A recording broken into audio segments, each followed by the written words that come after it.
다녀하게 된 지는 한 3년 정도 되고요. 그 전에는 미국에 간 계기는 미국에서 스타트업, 미국에 이제 현지 2000이 아니라 1996년 한창 닷컴이 시작될 때 현지 스타트업에 이렇게 조인이 돼가지고요.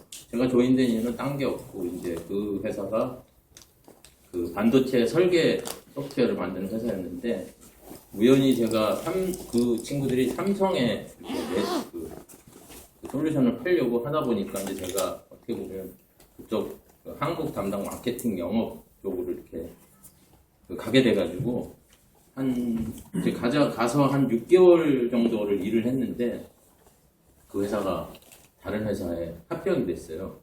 그러면서 이제 어떻게 보면은 이제 엑싯을 한 거고, 근데 저는 이제 너무 늦게 조인을 해가지고 큰 돈을 만지지는 못했습니다만은, 그래도 이제 한 회사가 이렇게 합병되고 그런 과정을 거쳐서 제가 경험을 많이 했죠. 그래서 이제 그 이후에 그 회사에 투자하신 분이 현지에서 우리도 엔젤 펀드를 하나 만들어서 해보자. 그래가지고 이제 한 3년 정도 그분하고 같이 엔젤 인베스터 하면서 했는데, 말이 엔젤 인베스터였지, 저희들이 투자한 회사를 치치닥거리 하는 역할을 했어요. 그래서 때로는 반도체 장비 회사 같은 경우는 때로는 반도체 장비 밑에 들어가가지고 이렇게 스크루 이런 것도 하고 연결도 하고 그럴 정도로, 왜냐면 창업자들이 그러고 이렇게 일들을 하니까 투자자지만 그들을 도와줘야 되니까 인력이 딸리고 그러니까 별일, 말하자면은 굳은 일을 다 했는데, 그게 어떻게 보면은 지금 생각해 보면은 그런 일들이 엑셀러레이트인지 아니면 인큐베이팅인지 모르겠지만, 그렇게 이제 해가지고 어떻게 한 3년 또 했더니 그 회사가 또 이제 그 회사는 이제 한국의 반도체 장비 회사에 이렇게 또 합병이 됐어요. 이제 그러면서 이제 저는 사실 엔지니어도 아니고 비즈니스 전공한 것도 아닌데, 그렇게 해서 어떻게 하다 보니까 이쪽 업계에 이제 발을 뛰게 됐고, 그리고 이제 엔젤 인베스터 생활을 끝내고 그러면 이런 한국에서 미국으로 들어오는 회사들을 도와줘 보자. 그래서 이제 컨설팅 회사를 만들어가지고 지금까지 컨설팅 회사를 하고 있다가, 최근에 이제 스타트업 액셀러레이터 프로그램을 또 하게 됐어요. 미국의 가라지 테크놀로지 벤처스라는 엔젤 인베스터가 있는데, 그분들이 최근이죠. 작년 9월에 이제 우리도 액셀러레이션을 해보자고 해가지고 오피스를 오픈했는데, 거기 이제 한국 업체들을 좀 이렇게 한번 데려와가지고 현지에서 액셀러레이션을 해보자 해가지고, 이제 제가 최근에는 두 업체를 지금 데리고 가서 하고 있고요. 그리고 가라지 테크놀로지 벤처스가 더 아트 오브 더 스타트라는 액셀러레이션 프로그램을 가지고 있거든요. 거기 그 프로그램을 현재는 좀 한국에다 론칭을 해볼까, 그리고 이제 요즘 알아보고 있고, 그리고 이제 정부 지원을 받아서 실리콘밸리에서 연수하고 그런 프로그램도 지금 작년부터 하고 있습니다. 그래서 이제 최근에 이제 액셀러레이션 이런 VC 이런 쪽에 다시 많이 이제 관여를 하게 됐는데요. 근데 실리콘밸리에 대해서는, 실리콘밸리는 이제 제가 한 18년 정도 살았는데, 근데 여러 스타트업이 실리콘밸리에 와서 이제 얘기를 해보면 다분히 좀 환상을 가지고 계세요. 실리콘밸리에 오면은 나도 스티브 잡스가 될 수 있을까, 투자를 해주지 않을까, 그리고 이제 멋있는 모습들이 많잖아요. 근데 사실 실리콘밸리의 실상은 어떻게 보시면 상당히 냉혹하고요. 아시다시피 성공한 회사보다 실패한 회사들이 훨씬 많고, 물론 그런 건 있어요. 실리콘밸리가 한국보다는 실패에 대해서는 상당히 용인하죠. 저도 한국 시스템은 잘 모른다만은 한국은 실패하면 다시 시험 불량자가 되고 그러잖아요. 그 정도는 아닌 것 같고, 물론 실패가 이렇게 실패가 좋은 건 아닌데, 그렇게 이렇게 그 실패를 인정을 하고 잘 좋은 과정을 거쳐서 실패를 하면 그 다음에 사업하는데 오히려 도움이 되는 그런 시스템인 것 같아요. 그래서 지금부터 제가 실리콘밸리에 대해서 간략히 설명을 드리고요. 특히 좀 펀딩, 자금 쪽을 위주로 그리고 현재 그 엑셀러레이터들 위주로 제가 좀 설명을 드려볼게요. 그 미국의 엑셀러레이션 프로그램에 참가하시려는 한국 분들, 준비하시는 분들이 많이 계시더라고요. 자, 이제 이거는 뭐 제가 지금 방금 소개했던 알토스 비즈니스 제가 운영하고 있는 회사에 대한 개요고요. 실리콘밸리는 사실 그 샌프란시스코, 샌프란시스코인데 샌프란시스코는 사실상 공식적으로 얘기하면 실리콘밸리로 포함이 안 됩니다. 그 여기가 이제 그 샌프란시스코 공항인데요. 여기서부터 요 아래로 산호세, 산타크라라 카운티 여기를 엄밀하게 말하면 이게 실리콘밸리라고 하고요. 그 크기가 한 4,800평방킬로미터 정도 됩니다. 근데 경기도가 10,000평방킬로미터예요. 그러니까 경기도 사이즈 한 반 정도 되는 거죠.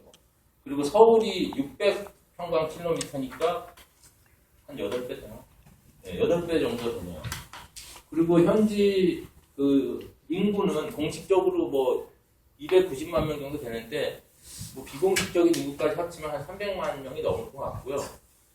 대부분이 실리콘밸리에서 가서 이렇게 예를 들어서 이제 제가 성당을 다니는데 성당에 가서 제 또래 이렇게 분들 만나면 거의 다 엔지니어, 거의 뭐 소프트웨어 엔지니어, 하드웨어 엔지니어, 거의 다 엔지니어 아니면은 기술 기업에 종사하는 분들, 뭐 스타트업 하시는 분들도 있고, 그리고 그러니까 평균 임금이 한 1억 정도 되고요, 우리나라 돈으로.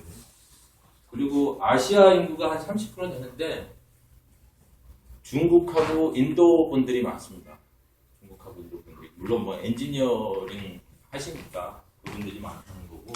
그리고 한국 사람들은 한 4만에서 5만 사이 되지 않을까 그렇게 이제 추산이 되고 있고요. 그리고 뭐 천여 개의 하이텍 기업들이 뭐 있고, 그리고 이제 중요한 게 뭐냐면 미국 수출의 요 지역이요. 미국 수출 전액의 22% 정도를 점당합니다. 근데 이제 그 이유는 뭐 인텔이라든지 HP, 뭐 구글도 그렇고, 뭐 각종 그 오라클을 비롯해가지고 뭐 각종 그 하이텍 회사들이 다 여기 있다 보니까 하이텍 수출 비중이 높은 미국에서는 거의 한 22%, 한 4분의 1 정도를 이 실리콘밸리 작은 지역이 이제 담당하고 있습니다. 자, 그럼 이제 실리콘밸리의 어떤 발전사를 잠깐 보겠는데요. 처음에 이제 실리콘밸리가 처음 1930년대에 38년도에 이제 설립이 됐는데, 그게 이제 초기에는 뭐 아무것도 없던 나대지였고요. 그리고 이제 스탠포드 대학이 거기 있으니까 스탠포드 대학 출신들을 위주로 해가지고 이제 회사가 세워져가지고 이제 HP가 제일 먼저 세워져서 이제 실리콘밸리의 그 신화를 시작했다고 볼 수 있고요. 그래서 처음에는 뭐 하이텍 잡이 그렇게 많지 않다가 주로 이제 방산, 그 2차 대전 전후니까 그 방산 그런 쪽으로 그 기술 개발이 그 진행이 되다가요.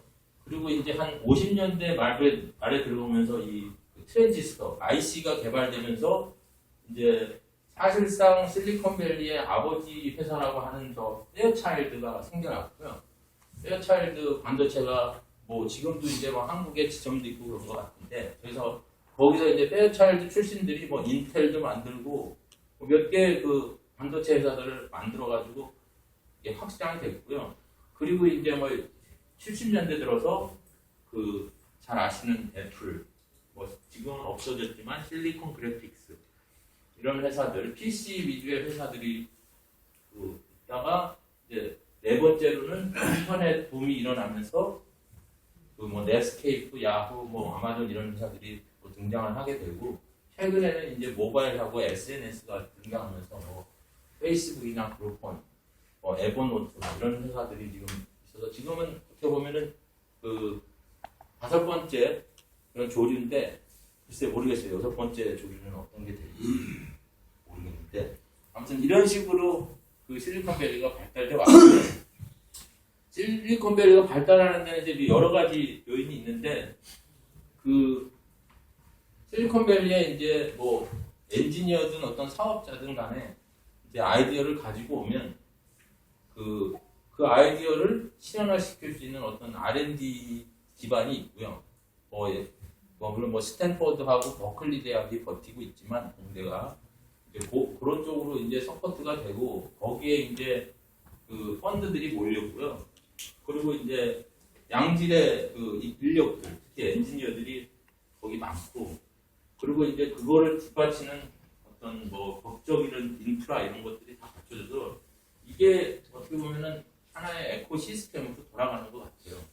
그리고 우리나라도 그 어떤 실리콘밸리를 꿈꾸면서 뭐 여러 가지 프로젝트들도 많이 나오는데 저런 에코시스템을 이제 저 5개가 어느 정도 그 탐지바퀴처럼 굴러가야 실리콘밸리, 진정한 실리콘밸리가 생길 것 같아요.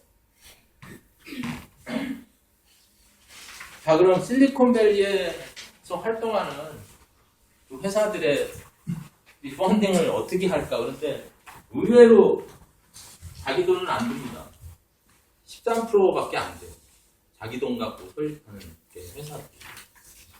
전부 이게 보시면 전부 그 외부 펀딩들이에요. 뭐 물론 뭐 프렌즈하고 패밀리 이것도 뭐 자기 몇개 돈이라고도 할 수 있는데 그 뭐 엔젤, 슈퍼 엔젤, 뭐 VC, 뭐 엑셀러레이터, 인큐베이터 이런 것들은 다 전부 어떻게 보면 투자자 그룹이고요. 그만큼 이제 투자를 받아서 사업을 하고 그러는 거에 대해서 그 상당히 어떻게 보면 상대적으로 쉽고 활성화되어 있는 것 같아요. 수치상으로 보면. 그래서 이제 실리콘밸리가 어느 정도의 펀드가 모여 있냐 이거를 이제 보면은 이게 이제 베이에리아 이게 이제 실리콘밸리를 행딩하는데요. 거의 뭐 반 정도가 그렇고요. 그리고 이제 그 다음이 이제 남가주, LA하고 얼바인 쪽이고요. 그 다음이 이제 뭐 뉴욕 그쪽 동부에 또 좀 있고요. 그래서 아무튼 그 벤처 캐피탈 상으로 보면 실리콘밸리가 그냥 최대 강자죠. 미국에서 지금 현재로서는.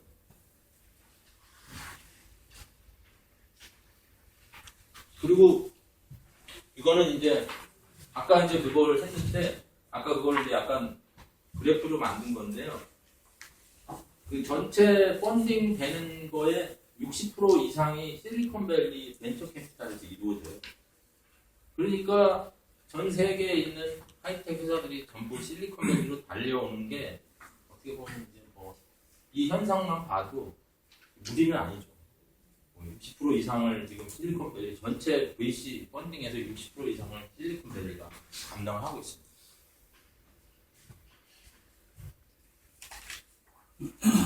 자, 그러면 2012년도 자료인데요.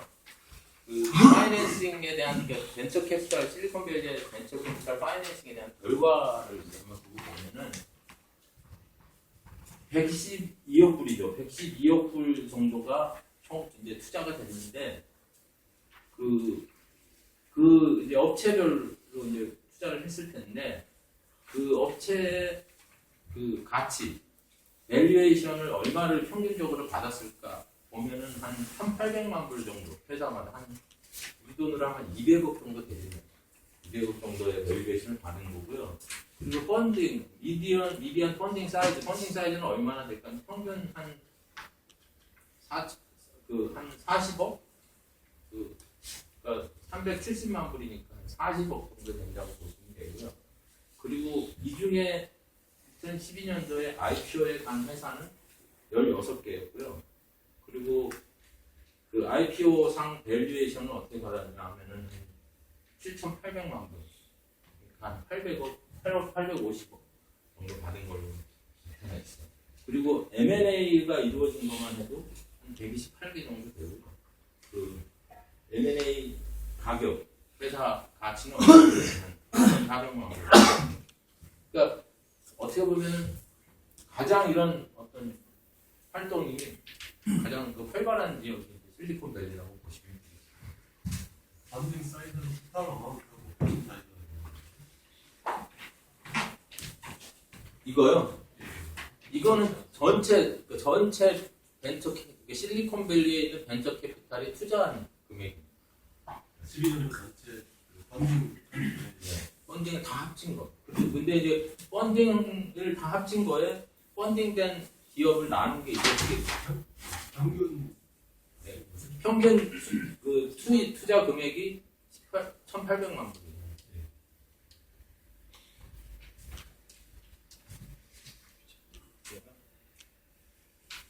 그래서 이제 그러니까 실리콘밸리의 벤처 캐피탈들을 좀 이렇게 구분을 해보면요, 한 4단계 정도로 나뉘는데요.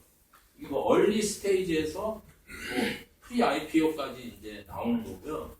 뭐 얼리 스테이지에 이제 뭐 엔젤하고 인큐베이터 이런 Y 콤비네이터나 팩스타는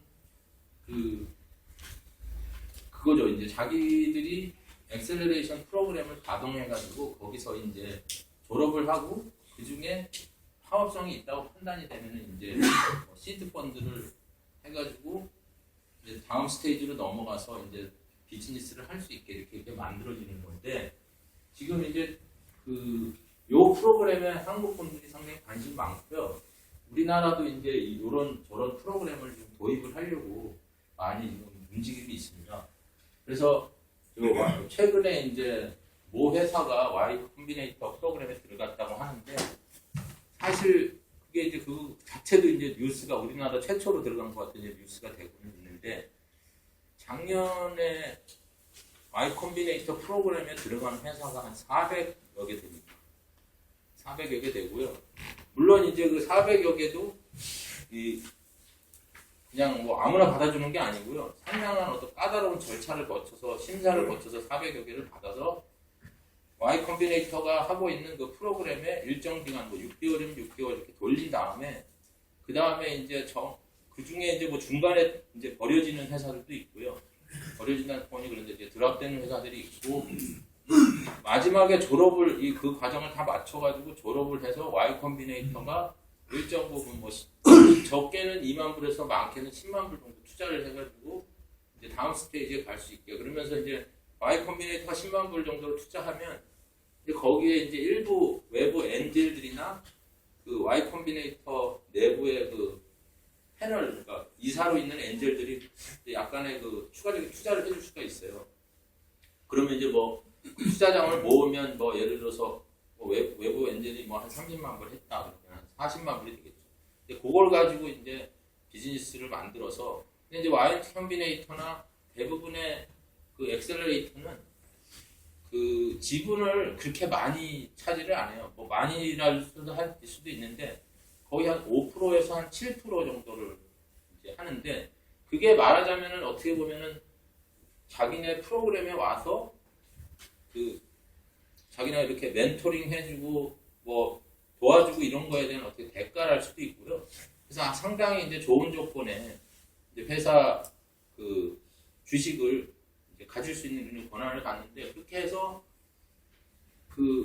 근데 이제 400개 정도의 프로그램을 했는데 작년에 Y 콤비네이터가 직접 투자를 해서 실제 비즈니스를 만들어준 회사는 58개 정도밖에 안 됩니다. 그러니까 Y 콤비네이터 프로그램에 들어갔다고 해서 다 이렇게 성공하는 건 아니고, 물론 이제 Y 콤비네이터가 마지막에 투자를 안 해줬다고 해서 그게 뭐 그 회사의 뭐 마지막은 아니고요. 뭐 다른 데 가서 또 받을 수도 있지만, 특히 이제 Y 콤비네이터는 자기네 그 어떤 기준에 맞거나 향후에 포텐셜이 크다고 하면은 투자까지 해주는 겁니다. 그래서 진정한 의미의 엑셀레이터는 그 시작부터 끝까지 해서 투자까지 할 수 있는 능력이 있어야 돼요. 그리고 자기네가 가지고 있는 독특한 프로그램, 그 프로그램이 상당히 빡빡하거든요. 쫓아가기가. Y 콤비네이터 프로그램이 뭐 지금은 Y 콤비네이터가 워낙 잘하고 있어가지고 한때 뭐 자체적으로 프로그램들이 다 있어요. 뭐 500 스타트업이라든지 뭐 테크 스타트업, 근데 약간 좀 다른 시각의 이제 프로그램인데, 그 엑셀레이터마다 좀 독특한 자기 나름대로의 프로그램들이 있습니다. 많이 컴퓨터는 일반 시민들한테 기부를 받아서 펀딩을 아니죠. 펀드가 뭐죠? 펀드를 이렇게 이사들 거기 멤버들이 있어요. 근데 사실 그 엑셀러레이터는 초기 뭐 투자하는 게 상대적으로 다른 VC들하고 비교를 하면은 그렇게 많지 않기 때문에 뭐 기껏해야 10만 불이기 때문에 큰 돈이 뭐 펀드를 가지고 운영되는 조직은 아닙니다. 이제 최근에 이제 그런 뭐 Y 콤비네이터가 이제 많은 그 이사들이 있는데 펀드를 낸 파트너들이 있는데 이제 그 파트너들이 예를 들어서 Y 콤비네이터가 투자를 해가지고 그게 이제 어떤 뭐 IPO를 간다든지 M&A가 되면 그 리턴이 들어올 거 아니에요. 그러면 이제 그 이제 리턴이 들어온 거를 이 파트너들한테 다시 나눠줄 거 아니에요. 수익을. 근데 이제 그런 수익을 나눠주고 Y 콤비네이터가 너무 이게 이제 파워가 세지다 보니까 영향력이 높아지다 보니까 Y 콤비네이터 자체가 투자만 하면은 여기 투자가 정말 잘 되는 거예요. 그래가지고 최근에는 Y 콤비네이터 그 CEO 분이 그 엔젤 우리 내부적인 파트너들은 Y 콤비네이터가 투자한 회사에 투자를 못하는 조항을 만들어 버렸어요. 왜냐면 그게 약간의 어떤 이해상충이 될 수 있다고 그래가지고 그리고 약간 법적으로 문제가 있었던 것 같아요. 그걸 원천 봉쇄한다고 해서 그냥 외부에서 들어오는 사람만 받지 우리 내부적으로는 안 받겠다고 최근에 발표를 했는데 이제 그 정도로 영향력이 지금 실리콘밸리에서는 영향력이 엄청나게 커진 거예요. 이 Y 콤비네이터.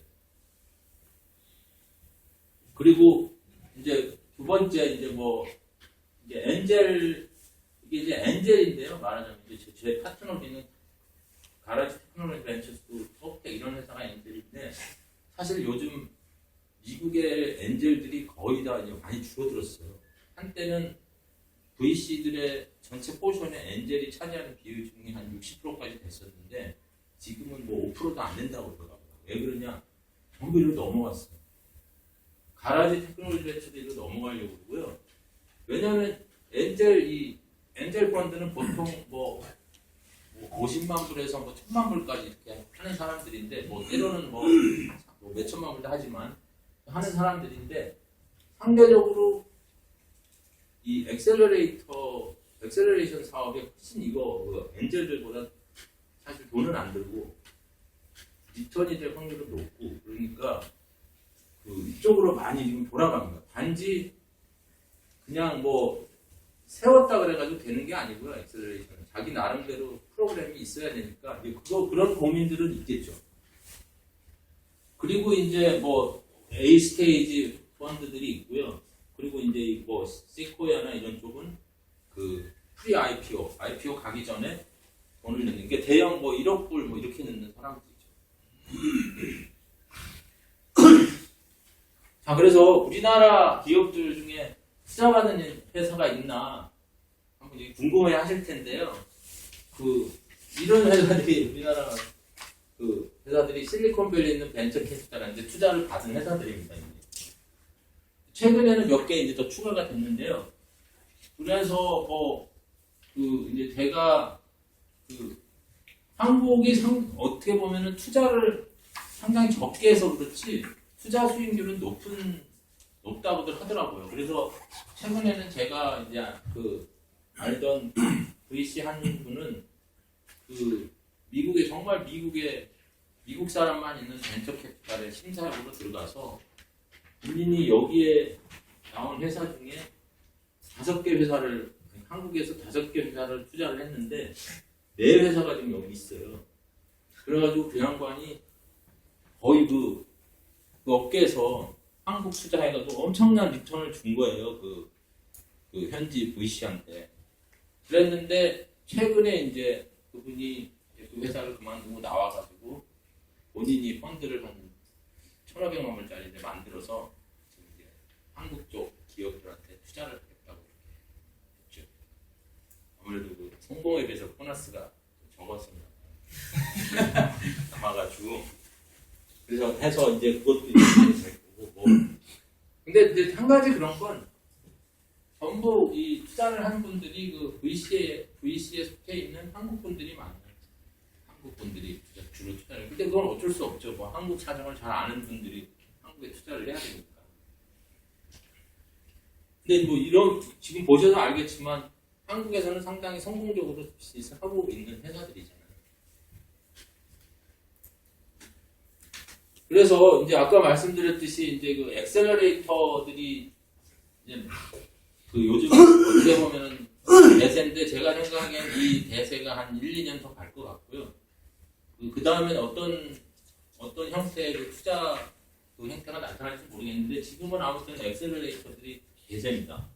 근데 이제 그 기록을 공식적으로 기록을 보면요, 미국에서는 세계에서 한 170여 개의 엑셀러레이션 프로그램이 있다고 해요.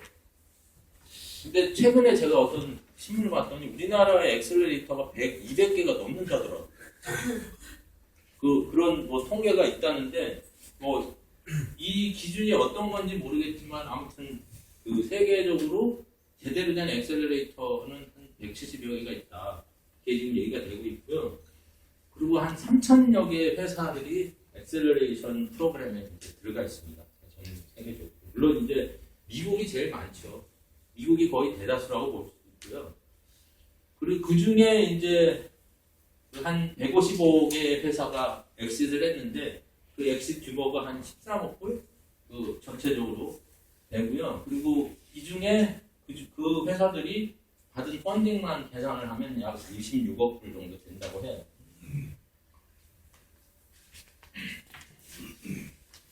자, 그럼 엑셀러레이션이 뭐냐 도대체 엑셀러레이션 하는 프로그램은 이 뭐냐를 지금 궁금해 하실 텐데 이제 단계별로 있어요. 이렇게 3단계가 있는데 제일 첫 단계는 그냥 일할 자리만 빌려주는 그건 이제 엑셀러레이터가 아니고 어떻게 보면 이거는 임대요.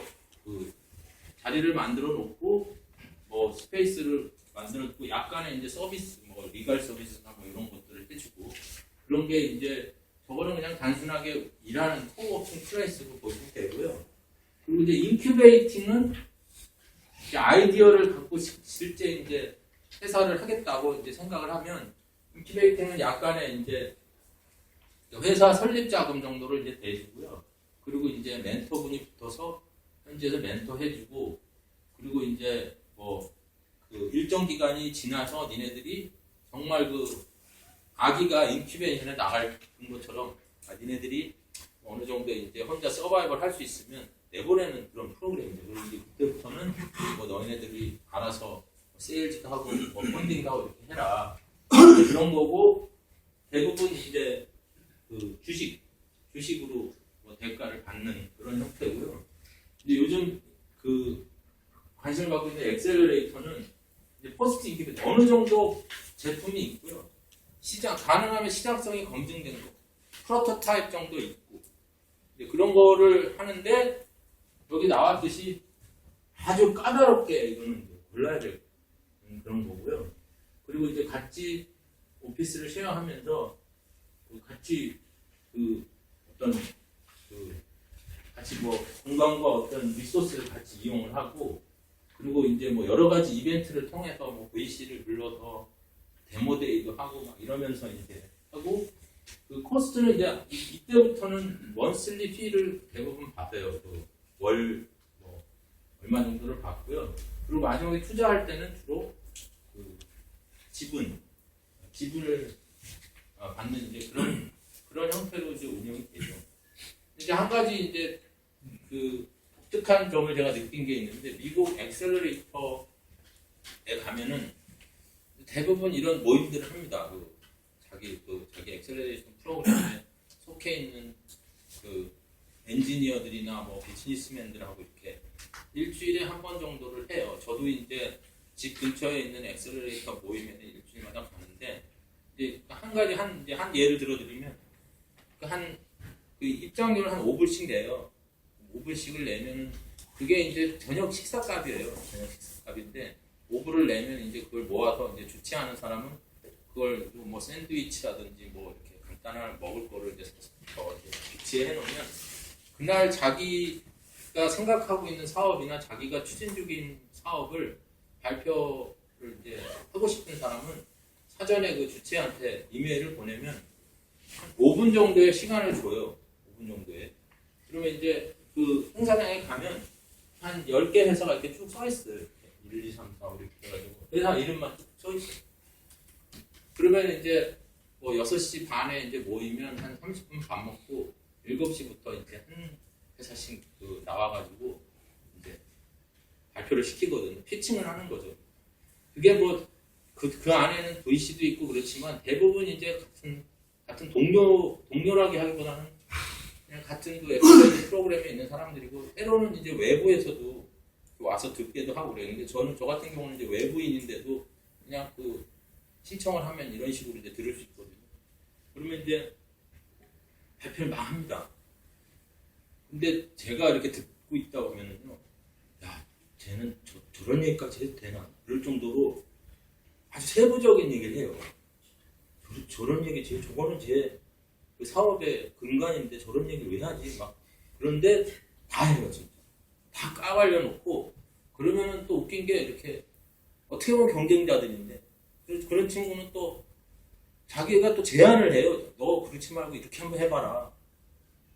그리고 뭐 너 이거 그러면 뭐 내가 이거는 내가 개발할 수가 없다. 그건 내 분야가 아니라 그러면 그래? 그럼 쟤한테 물어봐. 막 이런 식으로 그 안에서 막 이렇게 그게 이루어져요. 그래서 근데 그거를 이제 옆에서 이렇게 보고 있다 보면은 제가 생각에 그게 좀 이 미국의 실리콘밸리 문화가 아닌가 그런 생각도 좀 들어요. 왜냐면은 이렇게 막 경쟁자지만 서로 뭐 허심탄회하게 이야기를 하고 막 어떨 때는 싸워요. 이렇게 막 서로 이렇게 논쟁도 하고 뭐 그러면서 이제 막 이런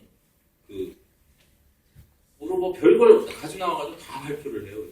자기가 생각하는 아이디어. 그 아이디어를 실현하는데 필요한 것들을 이렇게 얘기도 해주고 뭐 필요한 사람이 있으면 내가 소개시켜줄게. 그래가지고 소개도 시켜주고 디벨로핑 그 개발자를 뭐 그런 식으로 그 약간 한국의 어떤 그런 피칭 그런 거랑 너무너무 다르다는 걸 제가 느끼고 거기서 야 이게 상당히 오픈돼 있고 어떻게 보면 뭐 자신감이라고 표현할 수도 있겠고 이제 그런 생각이 많이 들더라고요. 그래서 엑셀러레이터 프로그램은 그런 것들이 정말 활성화돼 있어요. 그래서 뭐 소위 얘기해서 이렇게 뭐 뻑하면 모여요. 뻑하면 모이고 그 뭐 엑셀러레이터도 지역마다 또 이렇게 엑셀러레이터가 가지고 있는 성격마다 이렇게 틀린데요. 예를 들어서 어떤 스페이스는 가면은 담이 없고 그냥 소파만 놓고 막 책상만 쫙 깔아놨어요. 그러면 이제 거기는 완전 오픈형, 개방형 엑셀러레이터고 어떤 때는 또 다 잘라가지고 방을 하나씩 다 놔뒀어요. 근데 그게 이제 틀린 점인데 그 엑셀러레이터 그 창업자의 그런 이제 마인드가 거기 들어가는 거예요. 그래서 뭐 근데 그거 하나만은 사실이에요. 그 다 오픈돼 있어. 그리고 뭐 예를 들어서 우리 뭐 막 여기 개발회의 하고 있으면 옆에서 다 들려요. 옆에서 앉아 있으면 다 들리고.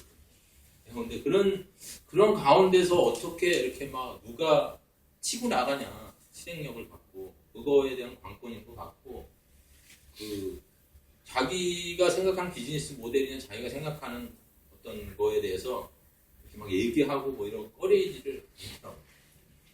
그거는 우리나라 문화랑 그쪽 문화랑 좀 다른 것 같은데 뭐가 좋다 나쁘다를 떠나서 미국은 좀 그런 개념의 그 문화가 많은 것 같아요.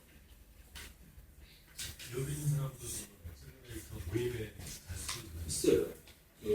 그런 모임은 이렇게 공지가 뜨거든요. 이렇게 누르면 갈 수 있어요. 그거 외부인한테도 상당히 개방적이에요. 그러니까 전체 시스템이 다 개방적이에요. 기업 실제 그런 아이디어를 보고 이렇게 가져다 카피할 수 있는데 그런 생각은 또 안 하는 것 같아요. 뭐 제가 내 걸 카피할 수 있을까 뭐 이런 생각. 그리고 이제 엑셀러레이터들 이거 이제 랭킹인데요. 올해는 아마 Y 콤비네이터가 제일 많이 한 것 같아요. 그리고 이제 제가 요거는 이제 오늘 이게 특허 관련된 거라 가지고 잠깐 이제 말씀을 드리면 이제 미국에서 뭐 스타트업으로 아직 성공한 회사는 제가 많이 못 봤고요. 이 게임빌 이 회사는 그 미국에서 꽤 이제 매출을 올리고 했는데 이제 한 가지 말씀드리고 싶은 게 이제 현지화인데요. 그 스타트업 하시는 분들에게 이제 해당이 될 것 같아요. 국내에서 성공을 하시더라도 미국에 와서는 그 디자인이나 그런 컨셉을 많이 바꾸셔야 될지는 모르겠어요. 이게 지금 이게 게임비 개발한 같은 게임인데요. 이게 한국판이고 이게 미국판이에요. 한국판 이런 머리 크고 막 이런 캐릭터가 미국에는 안 통한다는 거예요.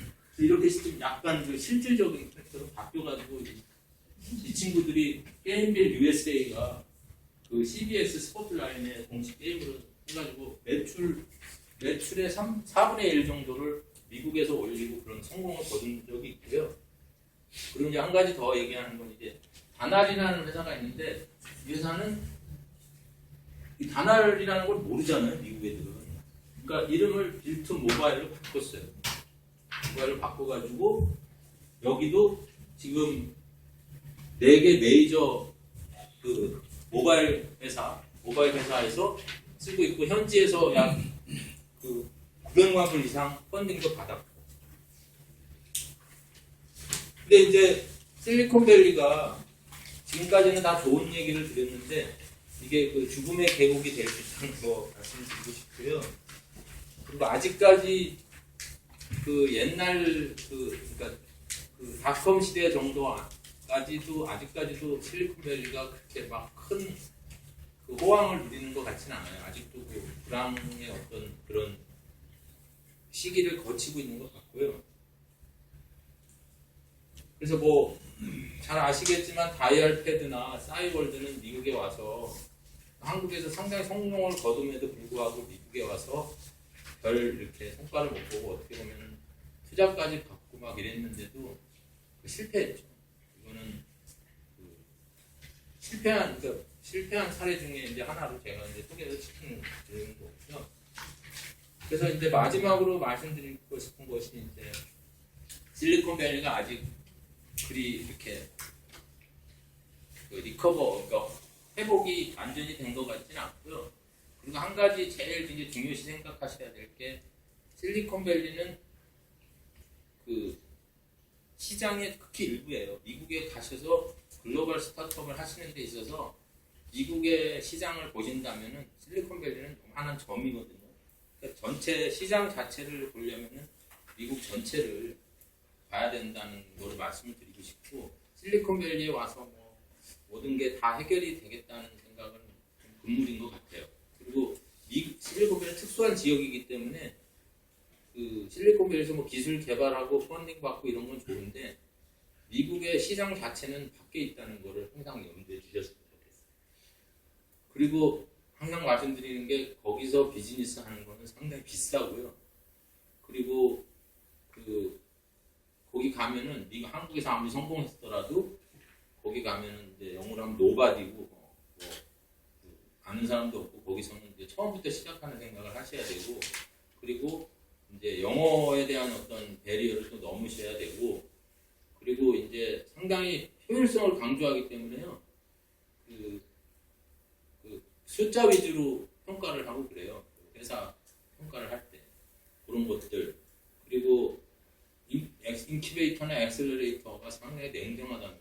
그냥 5초 차면 그냥 바로 잘려 나가는 거 그리고 이제 그 엔젤들이 그러니까 옛날처럼 이렇게 비즈니스 보고 얼굴 보고 저 사람 좋네. 옛날에는 그런 게 있었어요. 사람 좋네. 얼마 필요해?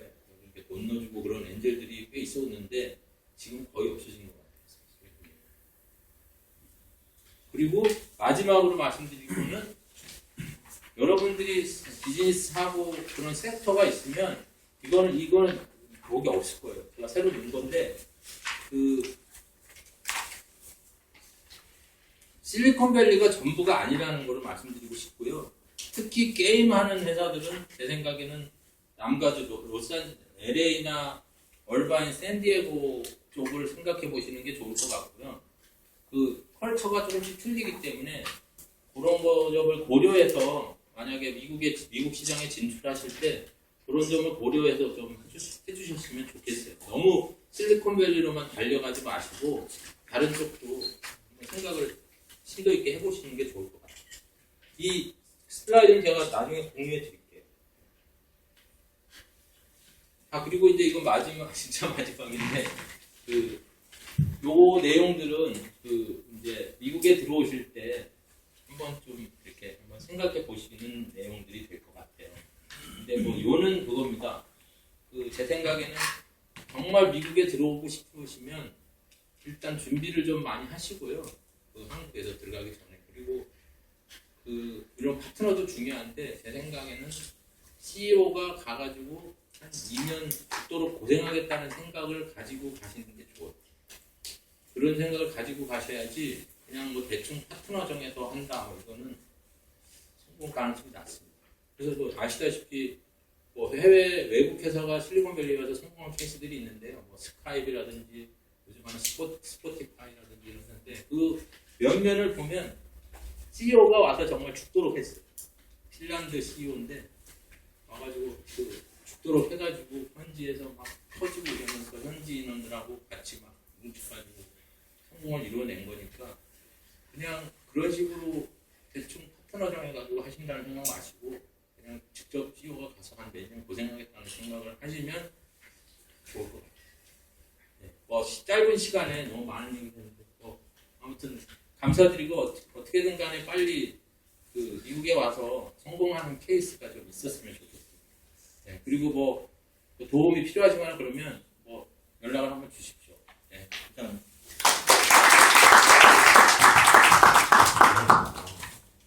네, 감사합니다. 시간이 조금 딜레이 되긴 했는데 저희가 일부러 5시 반에 끝나는 걸로 공지를 드렸어요. 그래서 약간씩의 버퍼는 가능하니까 질문을 하나 받을 거예요. 네, 하나. 정말 이거는 정말 너무 궁금하다. 안 계시면 한국에서 어느 정도의 뭐 매출이라던가 이런 정도의 성장이 있은 다음에 이제 실리콘밸리나 미국 진출을 해야 될 텐데요. 네. 그런 정도가 어느 정도가 될까요? 그러니까 이제 매출 그런 것도 이제 중요한데요. 현지에서 어느 정도 투자하실 생각을 가지고 계셔야 돼요. 그러니까 예를 들어서 내가 6개월 정도는 현지에서 뭐 이런 정도는 인원을 가지고 이렇게 사업을 런칭해서 6개월 정도는 이런 정도의 자금을 할 수 있겠다라고 생각을 하시고 6개월 안에 뭐 펀딩을 하든지 뭐 이렇게 하셔야 되는데 그런 어떤 계획상에 있는 그런 기간에 대한 투자 그리고 거기에 대한 자금 부분을 어느 정도는 가지고 있어야 된다고 생각을 하기 때문에 뭐 매출이야 많을수록 좋죠. 어느 정도 한다는 것보다는 이제 그리고 모든 비즈니스 모델이 미국에 들어오면 현지화는 필요하거든요. 뭐 랭귀지도 그렇고 그러니까 거의 그런 면에서 보셔야 될 것 같아요. 그리고 네. 제 질문은 그러니까 미국에 진출하기 전에 이 사업이 한국에서 지금 투자가 성공하는 것들 보면 한국에서 검증이 된 다음에 미국에 가가지고 이제 투자를 또 받는 식인 것 같아요. 네. 그런 식으로 아니고 만약 한국에서 검증이 안 된 사업인데 미국에서 바로 이제 뭐 투자를 받아서 이제 사업을 진행할 수 있는 라는 문제인 거죠. 그러니까 그게 이제 사안마다 사실은 이제 좀 틀리는데요. 물론 이제 지금 현재 글로벌 모델 그래가지고 해외 시장을 타겟으로 해서 비즈니스를 처음부터 개발하고 계신 분들이 꽤 돼요. 특히 뭐 게임도 있고 뭐 모바일 SNS 이런 것도 있는데 현지 그러니까 말씀드리고 싶은 거는 현지에서 이제 예를 들어서 법인을 설립하고 그리고 이제 뭐 사람을 뽑고 이런 활동들이 있어야 되잖아요. 근데 이제 두 가지예요. 현지에 그냥 비즈니스 플랜 갖고 현지에서 투자자를 만나가지고 현지에서 투자자와 함께 법인을 설립하고 그렇게 하실 수도 있고요.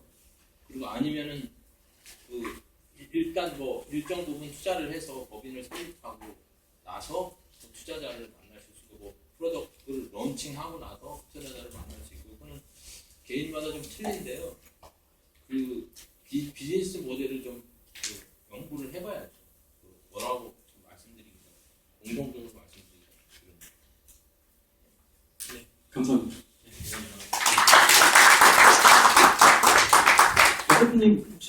이따가 저녁에 시간 되시나요? 예.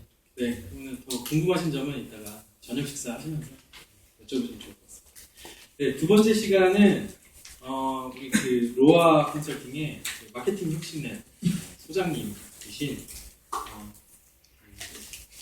한성철 소장님의 발표를 바로 진행하도록 하겠습니다. 네, 네.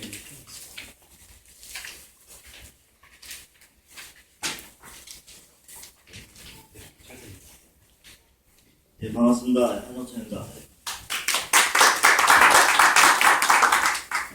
저는 최근 미국 시장에 성공적으로 진입하고 있는 미국 스타트업 사례들을 좀 몇 개 소개시켜 드리려고 합니다.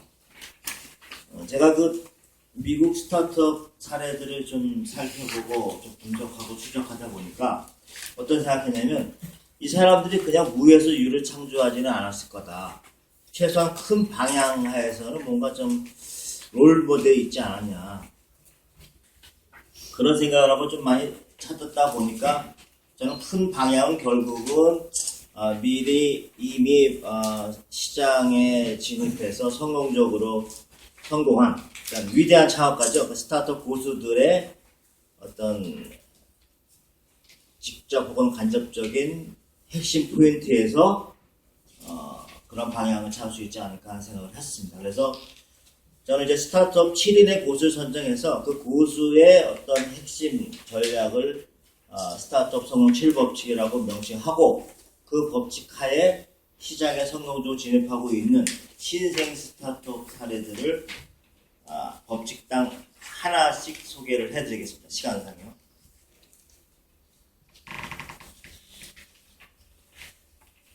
보시면 여기 최근에 미국 조사에 의하면 벤처 캐피탈 한 곳당 1년에 1000명의 스타트업 창업가들이 찾아온다고 합니다. 그래서 앞에서 프리젠테이션 하면 1000곳당 2곳이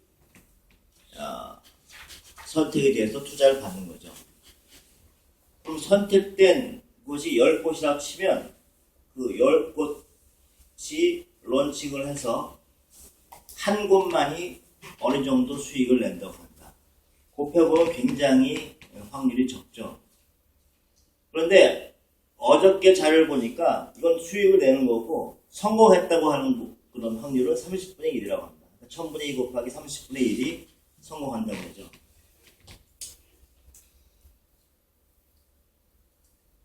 스타트업 7일 고수 저는 7명을 선택해서 첫 번째 스티브 잡스죠. 우리 시대의 영원한 고수의 고수죠. 이 사람은 정말 스타트업 DNA로 아주 충만한 사람이고 스티브 블랭크 이 사람은 린 스타트업 운동을 주도했고 스타트업 오너 매뉴얼 공동 저자입니다. 실질적으로 많은 스타트업을 성공시켰고 지금은 창업가 정신을 강의를 하고 있습니다. 토니 세이는 중국계 미국인이죠. 세계 최대 온라인 신발 쇼핑 자포스를 창업해서 한 12년 동안 운영하다가 최근에 아마존에 한 12억 불에 매각을 하고 지금은 그 돈 갖고 어디 가서 노는 거 아니라 라스베가스의 제2의 실리콘밸리를 짓고 있죠. 공동체를 짓고 있습니다. 네 번째 리처드 브랜슨이라고 해가지고 잘 아시겠죠. 버진군 창업자이죠. 지금도 계속해서 다양한 스타트업을 만들고 있습니다. 제프리 베조스 다 알다시피 아마존닷컴의 창업자이고 빌 게이츠 다 아시겠고 폴 그레이엄은 지금 미국 1위 스타트 엑셀러레이터인 Y 컴비네이터의 공동 창업자이자 비아웹을 만들어서 야후에다가 매각한 스타트업의 고수죠. 자, 첫 번째 법칙은 룰 깨라입니다. 스티브 잡스입니다. 당신의 시간을 한정되어 있으니 다른 사람의 인생을 사는데 그 시간을 허비하지 말라. 규칙에 갇히지 말라. 그것은 다른 사람의 생각과 결과를 사는 것이다. 이 스티브 잡스의 이 말은 스티브 잡스의 어떤 개인적인 가치관을 반영할 뿐만 아니라 비즈니스 철학을 반영하는 것이죠. 스티브 잡스의 어떤 살아온 이력을 쭉 보면 이 간단한 이 문구가 모든 것에 반영이 되어 있다고 볼 수 있죠. 비즈니스적으로 보면은 다 아시다시피 스타트업이 새로운 시장에 진출하기 위해서는 기존 시장에서 기존 업체들이 만들어 놓은 그런 규칙을 따라가서는 절대로 성공할 수 없다. 그럼 고정 관념과 기존 관점을 깨고 새로운 싸움판을 만들자. 그런 얘기입니다.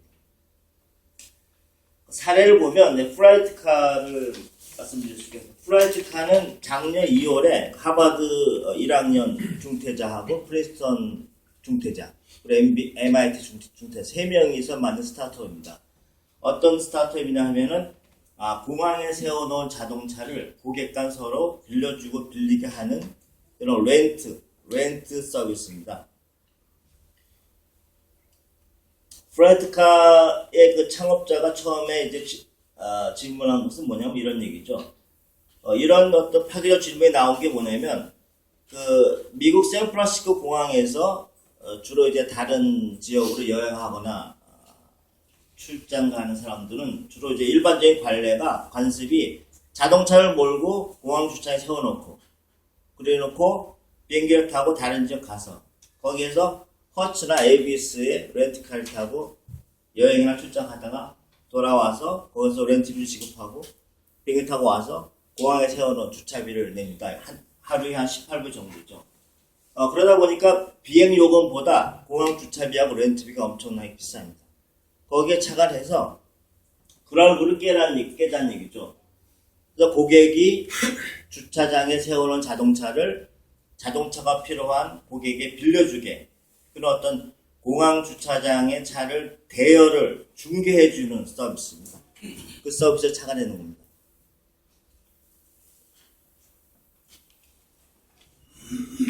그런데 자동차를 세워놓고 출국한 사람들은 그 자동차를 다시 찾을 때까지 세차 서비스를 해줄 뿐만 아니라 공항 주차비를 프라이트까지 확보한 주차에다 공짜로 세워놓을 수 있고 더군다나 그 자동차가 다른 고객에게 대여되면은 차 종류에 따라서 렌트비를 받죠. 그리고 차를 빌린 사람 입장에서는 에이비스나 허치 같은 하루에 100불, 150불 되는 대여비의 3분의 1 정도로 싼 가격으로. 그러니까 새로운 고객이 일반 사람들이 에이비스나 허치에서 빌리는 그런 비싼 부담을 고객간 빌려줌으로써 서로 윈윈한 그런 모델을 만든 거죠. 그리고 보험을 들어주고요. 이 서비스는 그 작년 2월 달에 이제 시작이 됐어요. 그래서 이게 벤치매킹 한 것은 이제 에어비앤비라고 아시겠지만 숙박 공유 사이트죠. 자기 집에 방 한 칸만 있어도 언제든 숙박업소를 할 수 있는 그런 숙박 공유 서비스 대신에 차량 공유 서비스를 생각해 놓은 겁니다. 그리고 최근에 이런 투자를 받았고요. 추가로 이제 공항을 추가로 확장할 계획을 갖고 있습니다. 그 기존 시장을 파괴하는 기업들 세 가지 특성을 보면요. 첫 번째가 새로운 공급원을 창출한다. 여분의 방을 가진 도시의 가정이 숙박업소에 대한다. 이게 무슨 얘기냐면 사실 기존에 남산에 하얏트 호텔이 있다. 그럼 하얏트 호텔의 경쟁사는 신라 호텔로 사용했었는데 지금은 하얏트 호텔의 경쟁사가 남산에 방 한 칸이나 갖고 있는 일반 가정주부가 된다는 거죠. 새로운 공급원을 창출함으로써 기존의 비즈니스 모델이 서서히 깨진다는 얘기를 봅니다. 두 번째는 프라이트카죠. 공항 주차장에 세워놓은 고객 자동차 렌터카 제한이다. 허치의 경쟁사는 에이비스고 아니 더 저렴한 렌트카였었는데 이제는 일반 자동차를 가진 고객이 경쟁사가 된다는 얘기고 유튜브도 마찬가지입니다. 두 번째는 새로운 공급원의 초기 제품은 기존 대비 열악하다. 에어비앤비의 가장 초기의 문제는 모든 그 집에 사용하고 나서 굉장히 지저분하고 또 안전의 문제 있고 여러 가지 문제가 있었죠. 그런데 이제 시간이 지남으로써 굉장히 좋아졌죠. 예를 들어서 에어비앤비 사이트 들어가면 지금은 굉장히 비싸고 화려하고 좋은 집들이 숙박업소로 나오고 있습니다. 세 번째는 새로운 공급원은 선도업체들과 경쟁하면서 성장한다. 즉 플랫폼에서 거래 활성화는 공급원의 퀄리티 향상시키고 고객들의 어떤 피드백을 받아가지고 계속 성장을 하죠. 프라이트카도 처음에는 작년 초에 시작했지만 별로 안 좋은 자동차를 내놨죠. 자기 자동차 비싼 차를 잘 내놓지 않는데 시간이 흐르면서 굉장히 좋은 자동차들이 그 품질이 좀 올라오고 있습니다. 자, 그 스타트업 양성소 미국에서 가장 큰 Y 컴비네이트의 파트너인 게리탄이 이런 얘기를 했습니다. 나는 Y 컴비네이트 근무하면서 수백 개의 다양한 스타트업 제안서를 점검했는데 그것들이 하나의 공통점이 있다. 고정관리를 반영된 기기다.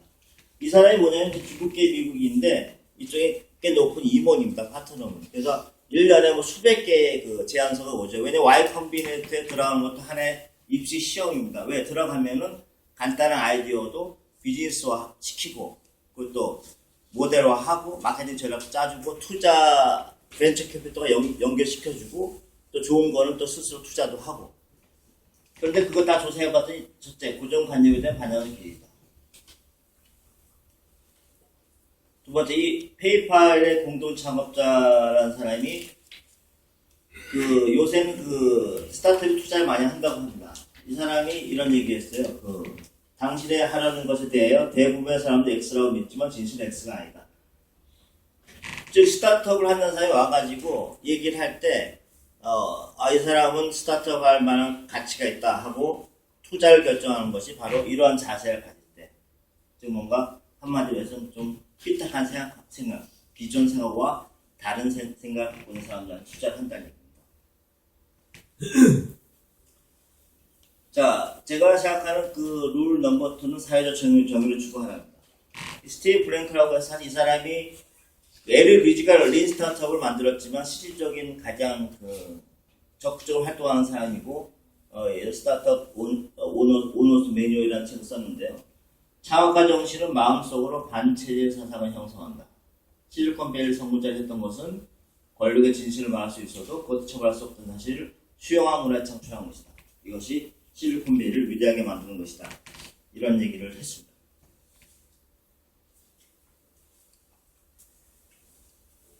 작년 초에 그 미국 다큐멘터리 TV, PBS TV가 있는데요. 여기서 이제 스타트업 문화의 뿌리는 좌파다라는 것을 방향한 건 아니고 그때 그 내용은 스타트업의 뭐 원조를 찾아서 이런 내용입니다. 그러니까 이제 뭐 장충동 족발의 원조는 어디냐 뭐 이런 식으로 해서 스타트업이 어디서 시작했냐 하는 것을 다큐멘터리 TV인데 여기서 밝힌 것은 스타트업 문화의 뿌리, 스타트업의 원조는 이제 페어차일드 세미컨덕터라는 그 기업입니다. 그 로버트 노이즈라는 사람이 20대 때 젊은 친구들 한 8명이나 같이 동부의 어떤 그 강압적인 분위기가 싫어서 서부로 떠납니다. 그게 이제 실리콘밸리의 시작이고 그리고 스타트업의 원자라고 하죠. 그때 그 로버트 노이즈가 한 말이 있어요. 다큐멘터리 TV를 보면 점심때 마티니를 마시고 시가를 즐기고 몸매가 드러나는 비서들을 볼 수 있는 자유를 찾아서 이런 얘기를 했습니다. 굉장히 재밌죠? 마티니는 뭐 술이고 시가는 담배고 그 다음에 이제 여자, 술, 담배, 여자 20대 때 뭐 저도 굉장히 좋아했지만 술, 담배, 여자는 굉장히 기존 세력이나 기존 세력에 대한 어떤 저항 정신을 얘기하고 제임스 딘 뭐 이런 담배 피는 모습 같이 그러니까 굉장히 그 원초적인 것 같고 동부의 문화에 반항하고 서부로 떠납니다. 이게 이제 다큐멘터리 TV에 나오는 얘기인데요. 결국 이제 페어차일드 세미컨덕터라는 것이 세계 최초의 진정한 스타트업이라고 이 다큐멘터리 TV에서는 얘기를 합니다. 그리고 모든 스타트업 모델은 결국 이 모델이 참조해야 된다. 즉 획일화된 가치를 거부하고 창조 자유를 찾아가는 것이 시작된다.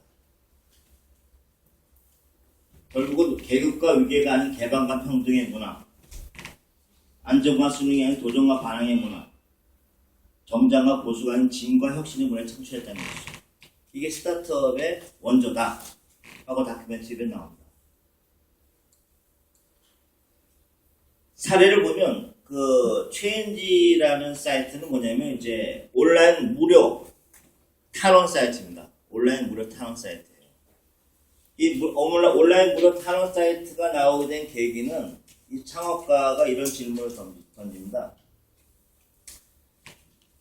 왜 시민의 탈원은 제대로 통과되지 않는가?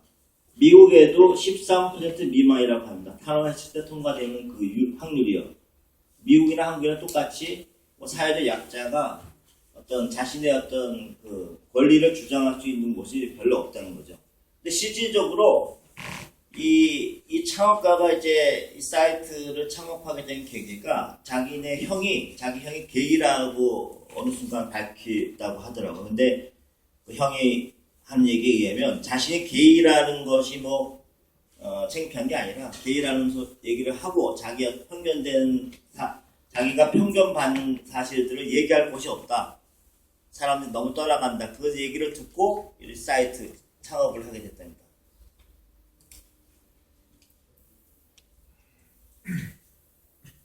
지금 이 사이트를 2007년에 창립하고 한 1, 2년 동안은 굉장히 그 사람들이 찾지를 않았어요. 근데 어떤 사건 때문에 이제 찾게 됐냐면 교정강간이라는 사건이 나왔어요. 교정강간이 뭐냐면 이제 남아프리카 공화국에서 이제 어떤 관습인데 뭐 여성이 이제 뭐 좀 동성애로 밝혀지면 그 마을에서 이제 마을 어른들이 이제 굉장히 성폭력을 고쳐준다는 미명하에 성폭력을 하는 그런 관습이에요. 그런 관습에서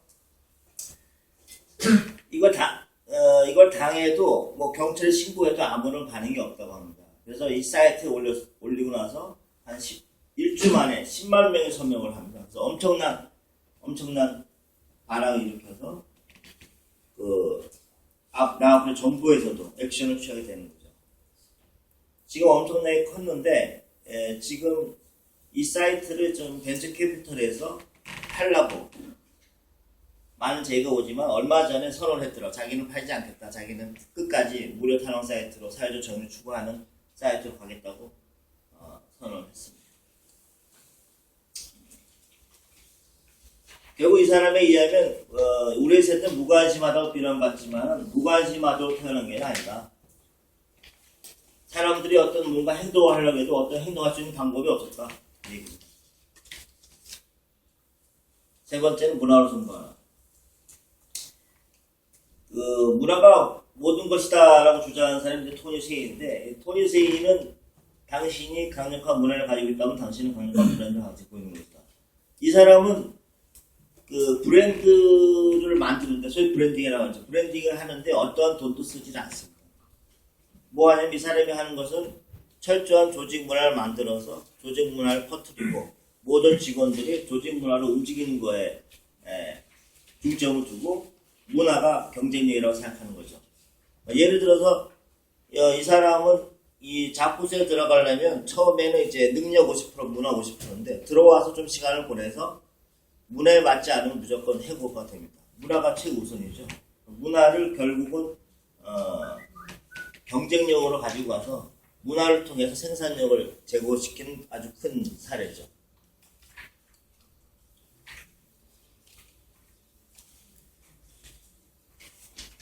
그 스티브 잡스가 2010년도에 그 DH라는 컨퍼런스에서 이런 얘기를 합니다. 애플은 지구상에서 가장 거대한 스타트업이다. 애플은 지구상에서 가장 거대한 스타트업이다. 이런 얘기를 하면서 어떤 얘기를 하냐면 애플에는 위원회 같은 것도 없다. 제가 대기업을 좀 오래 다녀서 아는데 굉장히 좀 관료적이죠. 근데 위원회가 없고 팀에 의해서 모든 게 책임과 권한이 주어져 있다. 그리고 자기 자신이 하는 일은 창업가고 CEO지만 아침에 그 팀별 토론에 참가해서 수평적으로 토론에 참가하고 거기서 결정되는 것을 따른다. 그러니까 그 사회자가 물어보죠. 당신은 뭐 CEO고 창업가고 똑똑한데 당신에 의해서 모두 결정되는 게 아니냐? 그때 한 얘기가 아니다. 내가 이기는 게 아니라 좋은 아이디어가 이긴다. 내가 맨날 이기고 내가 나에 의해서 움직이면 그게 어떻게 애플이 이렇게 클 수가 있냐? 애플은 스타트업이다. 그런 얘기를 합니다. 근데 사실 이제 제가 이제 스타트업에 대해서 굉장히 한 2, 3년 동안 좀 분석하고 많이 하고 전 개인적으로 이제 뭐 오래전부터 이제 창립 같은 걸 많이 했어요. 우리나라 홈쇼핑 TV, GS 홈쇼핑 제가 창립 멤버고 그리고 이제 한주 PCS라고 해서 그 PCS 제가 창립 멤버 들어가서 뭐 마케팅 다 하게 됐는데 제 경험에 의하면 사실 엄청난 아이디어에 의해서 움직이는 건 아니더라고요. 아이디어에서 움직이는 건 아니에요. 어떤 사람, 문화, 뭐 이런 거, 스피릿 이런 거에서 움직이지 사실 결국은 아이디어에서 움직이는 게 아니다 하는 것들이 드러납니다. 제 경험과도 굉장히 비슷한데 자포스의 문화 브랜드다. 아까 얘기했죠.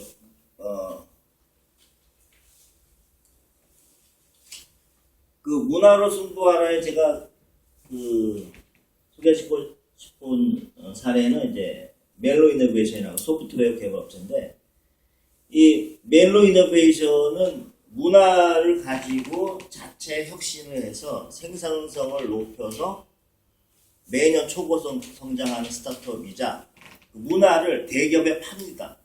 그러니까 문화를 대기업에 팔아요. 자신이 만든 문화를 돈을 받고 문화가 엄청난 또한 마케팅 수단이 되는 거죠. 이 창업가는 이런 질문을 던집니다.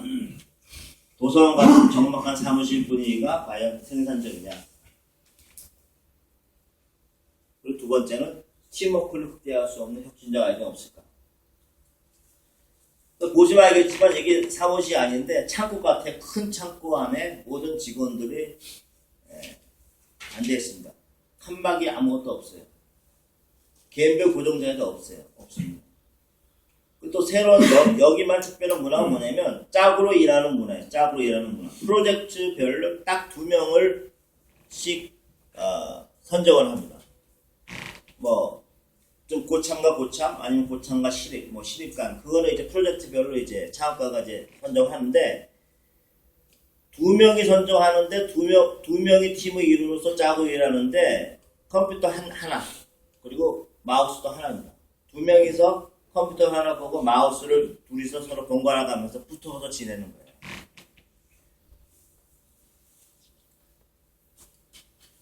이게 소위 얘기하면 이제 우리가 뭐 TV를 보면은 짝이라는 TV 문화랑 굉장히 비슷한데 사람 뽑을 때도 짝 문화 테스트를 합니다. 기존 직원이 자기가 새로운 짝이 필요하면은 사람들을 면접 볼 때 짝 테스트를 해요. 그게 단순하게 어떤 뭐 실력이 있고 능력 그걸 떠나서 감성적인 것들 나랑 맞는지 집에 나오는 짝의 테스트랑 비슷하게 합니다.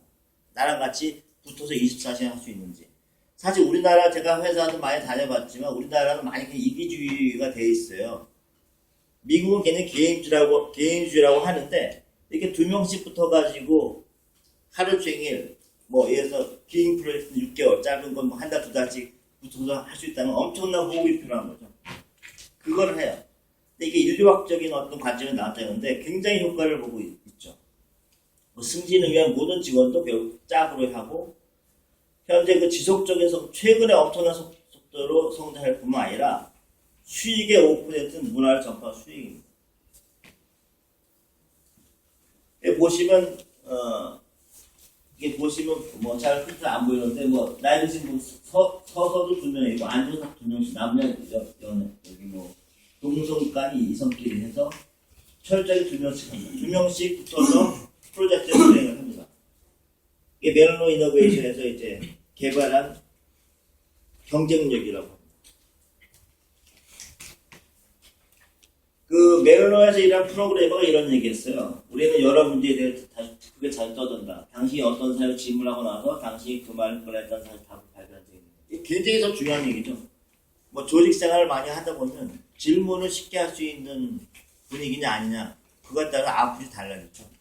엄청난 중요해요. 왜냐하면 결국 혼자서 하는 건 아무것도 없기 때문에 같이 이루는 팀원들 간에 쉽게끔 질문을 던지고 질문을 던질 수 있는 분위기 굉장히 현실적으로는 어렵죠. 왜냐하면 자기 자존심도 있고 남의 눈치도 봐야 되고 뭐 이런 거 있는데 또 내가 질문을 했을 때 돌아오는 게 피드백이 없을 때는 엄청난 거죠. 그 창업가가 이런 얘기를 하면 성공하고 나서 뭐냐면 진정한 본질은 제 시간의 제품. 제 시간에 제품을 내는 거 중요한 게 아니라는 얘기입니다. 대화하고 팀으로 일하고 함께 문제 해결하는 문제가 이 멜로 이노베이션은 많은 사람들이 견학하러 온다고 합니다.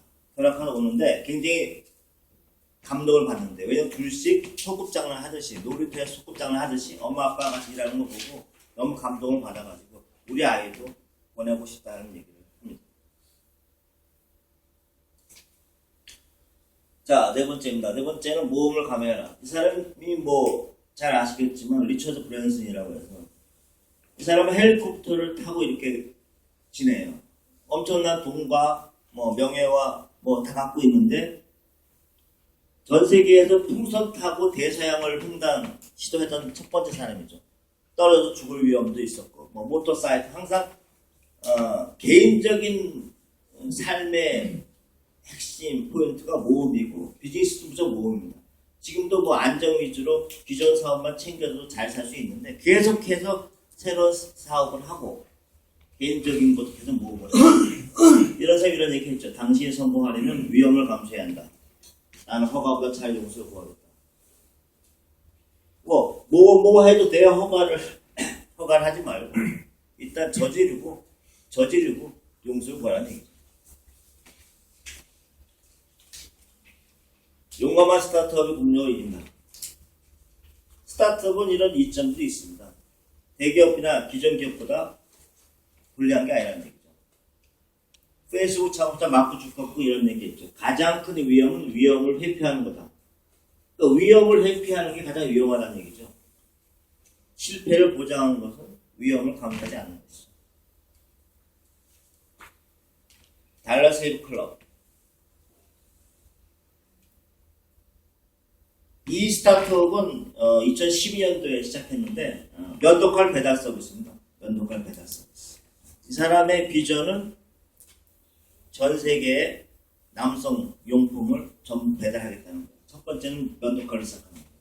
근데 단순히 배달이 아니라 멤버십이다 이거죠. 한 달에 얼마 내면 멤버로 해서 정기적으로 보내주겠다는 거예요. 근데 이 사람이 2012년도에 사업을 시작하려고 하는데 알림 마케팅 채널이 없어서 고민하다 보니까 유튜브를 생각하게 됩니다. 유튜브 한 걸로 만들려고 하는데 너무 돈이 많이 들어. 뭐 여러분도 아시겠지만 유튜브에 있는 뭐 아이폰 광고나 뭐 갤럭시 광고 뭐 엄청 비싸죠. 저도 뭐 제일 위에 있었지만 그 결론을 뭐냐? 솔루션 본인이 하는 본인이 친구랑 같이 시라전 짜고 촬영하고 편집하고 본인이 출연합니다. 이 사람이 창업자입니다.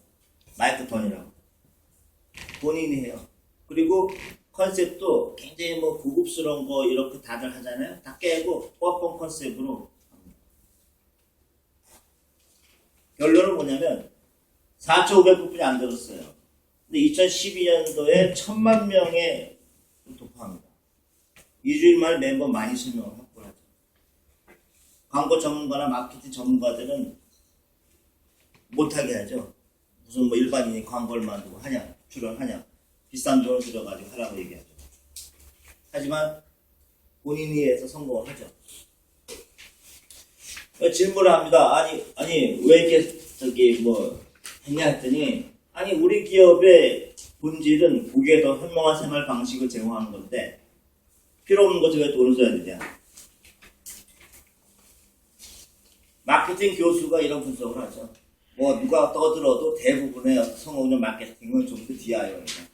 제가 이제 스타트업 마케팅도 강의를 많이 하는데 구체적인 어떤 전술의 방법을 결국 스타트업은 창업가를 중심으로 해서 DIY를 해야 됩니다. Do yourself 해야 돼. 스스로 만들어야 돼요. 모든 컨텐츠를 제일 잘 알고 있는 창업가가 스스로 만들어야 돼. 그리고 외주 주는 비용을 최소화해야 돼. 그래야 비용도 절감하고 효과도 있습니다. 크리에이티브 교수도 뭐 1965번 중에 가장 크리에이티브하다고 얘기하죠. 이게 이제 시나리오 좀 적었는데요. 한번 영상 보시죠. Hi, I'm Mike, founder of DollarShaveClub.com. What is DollarShaveClub.com? Well, for $1 a month, we send high-quality razors right to your door. Yeah, $1. Are the blades any good? No. Our blades are great. Each razor has stainless steel blades, an aloe vera lubricating strip, and a pivot head. It's so gentle a toddler could use it. If you like spending $20 a month on brand name razors, 19 go to Roger Federer. I'm good at tennis. Do you think your razor needs a vibrating handle, a flashlight, a back scratcher, and 10 blades? Your handsome-ass grandfather had 1 blade and polio.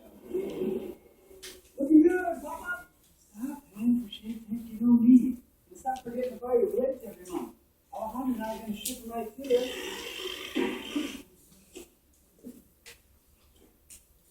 We're not just selling razors, we're also making new jobs. Alejandro, what were you doing last month? Not working. What are you doing now? Working. No Vanderbilt, but this train makes hay. So stop forgetting to buy your blades every month and start deciding where you're going to stack all those dollar bills I'm saving you. We are DollarShaveClub.com, and the party is on.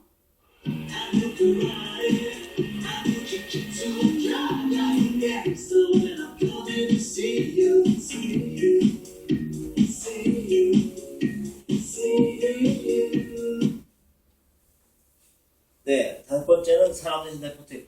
그 제프리 베조스가 사실 구전 마케팅의 시조입니다. 이 사람은 가장 핵심적으로 시장에 진입하면서 어떤 얘기를 했냐면 만약 다시 위대한 경험을 창출한다면 사람은 그 서로 보고서 얘기할 거예요. 구전을 매우 강력한 것이다. 위대한 경험이 되게 중요한 것이고 구전 마케팅은 위대한 경험을 쉽게 퍼뜨리지 못하기 때문에 빠른 시간에 퍼뜨리기 위해서 위대한 제품, 경험 플러스 위대한 구전 마케팅이 있어야 된다는 얘기죠. 그 구전 마케팅이라는 것은 뭐냐면 그 B2C2C죠. 비즈니스 커뮤니케이션 투 컨슈머. 그 매스미디어가 얘기하는 게 아니라 기업이 얘기하는 사람이 사람을 통해서 얘기하게 하는 거죠. 근데 그 과거에 그 이제 플라이트카 아까 그 하버드대 1학년 그 중퇴한 친구가 만든 그 공항 주차 서비스가 이제 2월 달에 런칭을 해서 한 5월 달 정도에 파산 위기가 옵니다. 그때 이제 에어비앤비 창업까지 찾아가요. 에어비앤비는 아마 지난 5년 동안 전 세계에서 런칭한 스타트업 중에서 가장 가치가 큰, 가장 성공한 그 스타트업이 에어비앤비입니다. 지금 어마어마하죠. 그 에어비앤비 찾아가서 이제 좀 투자해달라고 얘기를 합니다. 그래서 에어비앤비 창업가 이런 얘기를 하죠. 두 가지 키워드 줘요. 이거 두 가지를 지키면 내가 투자하겠다. 숫자 100명. 뭐냐? 오늘부터 매일 당신 주위에 있는 사람들에게 당신의 비즈니스 혹은 아이디어에서 얘기해라. 매일 100명에게. 네가 창업가가 얘기해라. 두 번째, 고객이 1000명이 되면은 일단 더 이상 그 확대하는데 주안을 두지 말고 그 1000명을 한때 엄청난 고객 케어를 통해서 1000명이 너의 구전 마케팅에 1000명이 되게 해라. 1000명이 너의 로열티 고객에 대해서 그 1000명이 널 대신해서 주위에 얘기할 수 있게 그런 마케팅 1000명을 만들어. 그런 두 가지 충고를 해줍니다. 그래서 펀딩을 받죠. 에어비앤비에 투자를 합니다. 그 구전 마케팅을 하게 된 동기가 딱 세 가지가 있어요. 그러니까 유, 미, 아스인데 유는 뭐냐면 제 입장에서 보면은 제가 당신과 당신 제품을 좋아해야 당신에 대해서 내가 얘기하는 거예요. 제가 당신과 당신 제품 혹은 당신 철학을 좋아해야 당신 얘기를 합니다. 두 번째는 미요, 미. 당신에 대해서 얘기를 하는 게 나를 즐겁게, 날 기분 좋게, 날 신나게 해. 그래서 얘기를 합니다. 세 번째는 아스죠. 당신에 대해서 얘기하는 게 우리가 하나의 어떤 공동체가 돼가지고 같이 움직이는 것 같아. 뭐 예를 들어서 애플바라든가 뭐 폴세바 이런 거죠. 이 세 가지 기본 동기를 충족시켜주면 사람들이 얘기를 한다는 거죠. 결국 마케팅이라는 것은 당신의 브랜드에 대해서 사람들이 이야기하도록 만드는 게 마케팅이죠. 브랜드에 대해서 사람들이 이야기하도록 만드는 것이죠. 최근에 그 스타트업 중에서 미국 시장을 아주 제대로 파괴시키는 스타트업입니다. 이게 와이파크라고 생긴 3년뿐이 안 됐는데 이 와이파크는 무슨 회사냐? 온라인 안경 제조 판매 회사입니다. 온라인 안경 제조 판매 회사. 생긴 3년뿐이 안 됐는데 미국의 안경 비즈니스가 파괴되고 있죠. 대기업들이. 그 파괴되는 이유가 뭐냐면 첫 번째 뭐냐? 보통 $500는 주고 사야 돼. 이걸 $100 이하로 가격 파괴를 합니다. 두 번째는 왜 엄청난 광고를 쓰냐? 광고 안 하고 페이스북 마케팅을 합니다. 그 돈을 줄이는 이유는 라이선스 비용 엄청나죠. 유통마진 스토리 제거해서 $100 미만을 하고요. 자체 디자인 합니다. 그래서 빈티지 스타일을 제작하고 그리고 사회 기부를 합니다. 안경 한 벌을 팔면 한 벌을 기부합니다. 엄청나죠. 안경 한 벌을 팔면 이 창업가는 여기저기 그 유펜 출신들이 이제 펜실바니아 그 MBA들이 창업했는데 이 사람들의 비전은 전 세계에 돈 없어서 안경 못 쓰는 사람들을 없애겠다는 얘기예요. 엄청난 비전을 갖고 있죠. 그런데 여기 이제 재밌는 게 마케팅적으로 보면 이제 페이스북 마케팅이 엄청난 아이디어입니다. 이게 뭐냐면 고객이 자기 페이스북 페이지에 올린 사진이에요. 이 마케팅이 뭐냐면 그 안경 5벌을 고객한테 배달해줘요. 일주일 동안 써보게 해요. 그러면 고객이 4벌이건 5벌이건 한번 써서 찍어서 페이스북에 올리게 합니다. 그 이유는 뭐냐면 페이스북에 올리면 일단 와비파커의 홈페이지에 올리면 전문가들이 거기에다가 어떤 게 맞거든요. 전문가적인 코멘트를 하고 자기 페이지에 올리면 친구들이 참여하게 되는 거죠. 왜? 친구들은 아까 얘기한 유미 아스의 동기부여를 다 맞춥니다. 친구들은 누가 도와주고 싶고 또 잘난 체 하고 싶고 왜 얘기하고 싶으니까 어떤 게 맞다 틀리다는 걸 하죠. 그럼 안경을 쓰고 있는 사람이 안 쓰고 있는 사람들이나 자연적인 페이스북을 통해 가지고 마케팅이 되는 거죠. 이 홈트라이언 캠페인을 시작한 일주일 만에 완판이 됐어요. 2만 명의 대기고객이 생기고 창업 1년 만에 500% 이상 초과 성장하고 작년에 벌써 50만 부 이상 안경을 기부했으니까 100 몇십만 벌이 벌써 팔립니다. 엄청나게 시장을 잠식하고 있죠. 이 홈트라이언 페이스북 구전 마케팅이 굉장히 효과가 있었죠. 또 마케팅이 뭐냐면 와비 바커라는 사이트를 운영합니다. 와비 바커는 뭐냐면 전 세계의 개를 위한 온라인 안경 판매 사이트입니다. 애완견을 위한 안경 사이트예요. 그런데 실질적으로 애완견을 위한 안경 사이트는 거짓말입니다. 페이크예요. 근데 이 사이트는 놀라고 만드는 겁니다. 그런데 만들었더니 엄청난 그 애완견 소유자들이 와가지고 서로 얘기합니다. 자기 개에 어떤 안경이 어울릴까 하면서 자동적으로 와비 파커의 제품에 자동적으로 노출되는 거죠. 이 사이트에 재밌는 것이 만우절 시즌을 오픈했는데 이 와비 파커 사이트보다 2.5배나 많은 방문자 수가 기록을 했어요. 그런데 여기 방문자가 그냥 끝나는 게 아니라 와비 파커 와가지고 놀고 장난하고 그러한 애완견을 소유하고 있던 그런 방문객들이 와비 파커의 사이트로 몰려가서 와비 파커의 매출이 엄청나게 드는 그런 계기가 되는 거죠. 이게 엄청난 마케팅이죠. 고객들을 즐겁게 하고 고객들은 기분 좋게 정보에 익숙해지고 판매가 이루어지는 거죠. 여기 그 와비 파커 아까 홈트라이어 앞에 그 구전 마케팅에 대해서 세 가지 구전 동기를 얘기하면 첫째는 뭐냐면 유저 유 와비 파커의 제품이 좋고 와비 파커가 주장하는 기부하는 사회적 사명이 좋고 빈티지 스타일이 좋아. 그렇기 때문에 고객은 얘기하는 거죠. 두 번째, 미죠. 미. 친구가 올린 사이트, 저기 페이스북에 올린 안경 쓴 걸 보고 그거에 대해서 내가 얘기하는 게 내가 스마트하다는 걸 보여주는 거죠. 친구로서. 내가 똑똑하니까 충고해주고 싶은 것이고 그리고 친구를 도우는 것이고 나의 중요성을 밝히는 거죠. 세 번째, 연결성이죠. 와비 파커에 대해 얘기하는 그 자체가 정의로운 스타트업과 동질감, 유대감, 이 어떤 잘못된 그 판매 관행, 이런 고가격, 이런 잘못된 걸 깨는데 앞장선다는데 어떤 동질감이 있다는 거죠. 제가 이제 좀 논평하고 결국 뭐냐면 이 와비 파커는 새로운 세상을 창출했는데 어떻게 창출했냐면은 안경을 구입하는 새로운 방법을 만든 거죠. 기존에 그냥 그 오프라인 가서 좀 이렇게 불편하게 사는 게 아니라 집에서도 편하게 친구의 어떤 어차피 몸에 착용하는 액세서리는 전부 다 주로 친구나 가족의 그 코멘트가 중요하잖아요. 시간상 조금 빨리 가겠습니다. 6번째는 빌 게이츠죠. 당신의 가장 불행한 고객이 당신의 위대한 수원책이다. 고객의 고통의 견해. 이 에버노트 같은 경우도 이 사람이 굉장히 주의 산만증에 있었대요. 그래서 그걸 해결할 수 있는 방법을 찾았는데 너무 괴로우니까 주위에 없어요. 그래서 지가 직접 개발했죠. 기존 업체들은 영양제를 개발한다면 스타트업은 진통제를 개발해 들어갔었죠.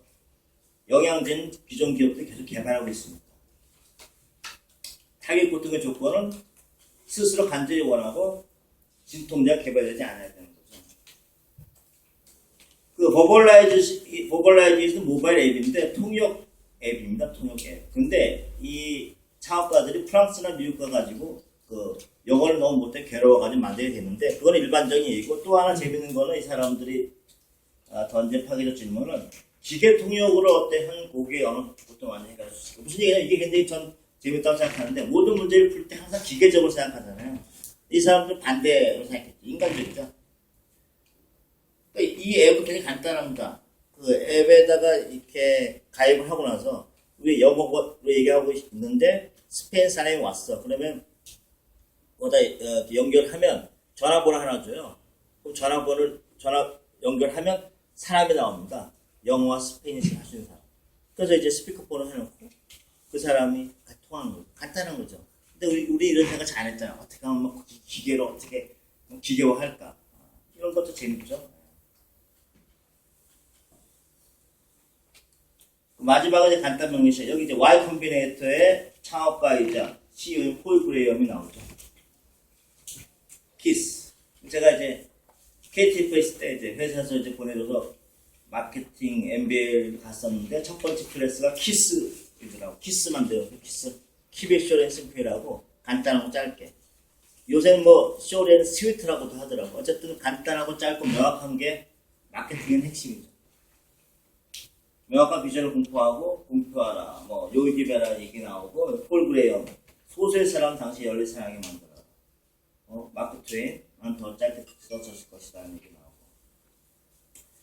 나오고. 요 마지막 사례는 뭐냐면 이제 버즈카라고 해서 이제 자동차 공유 서비스예요. 아까 얘기했던 플라이트카하고 비슷한데 플라이트카는 공항에 세우는 거고 이거는 뭐냐면 평소에 자동차를 별로 사용하지 않고 가끔씩 사용하는 사람들.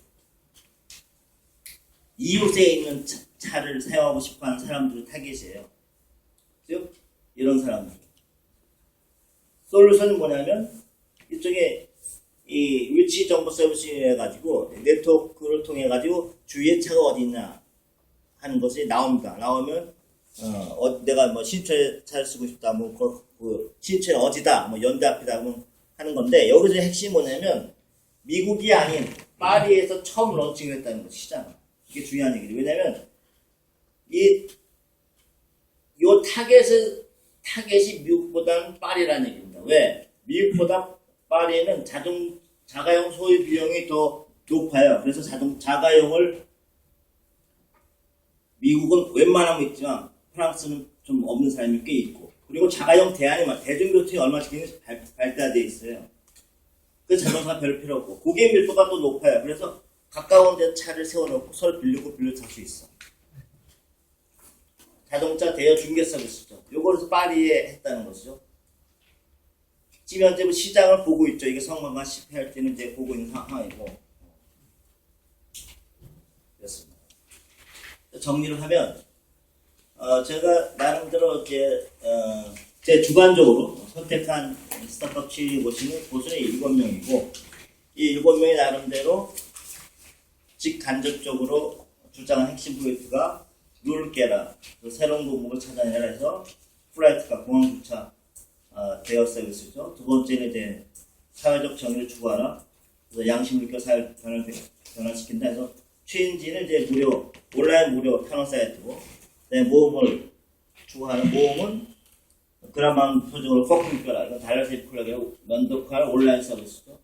직접 광고를 만들고 컬처로는 팀워크 극대화나 짱문화로 멜로 이노베이션이 지금 하고 있고요. 그 다음에 부전 마케팅은 아마존 CEO 즉 베조스가 얘기한 것이고 30년 와이파커라고 온라인 안경 업체죠. 여기서 이제 페이스북에 이제 홈트라이언 캠페인 했었고, 그 다음에 페인킬러에서 고객의 불만, 고통, 진통제를 개발하라. 그래서 라이브 통역과 언어 고통 해결하라. 버벌라이즈시고, 간단 명확히 시작한 틈새 시작 운영하라. 워직하는 파리를 입력한 거죠. 자, 제가 뭐 시간 가지고 좀 빨리 진행했고 사례 하나씩 했는데 혹시 뭐 질문이라든가 뭐 코멘트나 뭐 있으시면 있어요? 네. 라이브 통역에서 네? 본인이 왔다 갔다 해야 되는데 어디요? 통역가는 어떤 보상을 받고 뭐요? 라이브 통역 라이브 통역가? 네. 중개해주는 그 비즈니스 그 주체는 어떻게 또 수익을 만들어내는 거예요? 아니 라이브 통역가가 뭐냐면 이제 모바일 앱이에요. 모바일 앱. 예. 그러니까 고객은 그 연결을 해, 그러니까 이 창업가는 전 세계의 그런 어떤 바이링골한 사람 네트워크를 구성해 놓고, 그리고 모바일 앱을 통해서 고객이 어떤 뭐 영어와 스페인 바이링골한 사람이 필요하면 그 서비스 이용하는 시간에 따라서 차지가 되는 거죠. 누구한테 달려요? 고객이요. 실제로. 공역을 받으면서 실제로 이제 저희가 회의를 하다가 스페인 사람과 같이 미팅을 하게 되면 그게 그 서비스가 필요하게 된 거죠.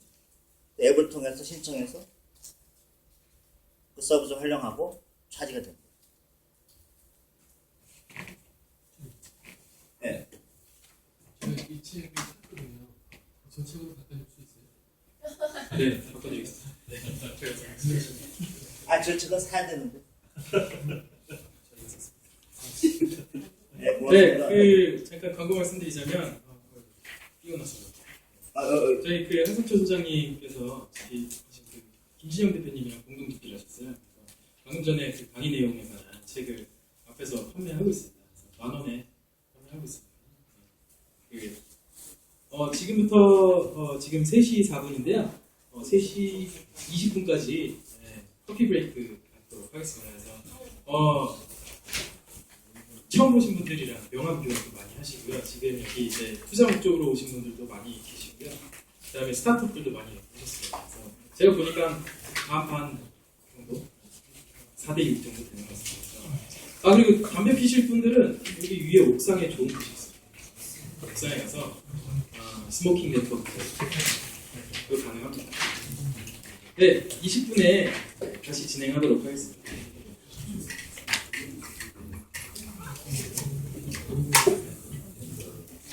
뒷분장은 저희가 쪽지를 나눠주는데 네, 알겠습니다. 오늘 출력하는 시간이 6시.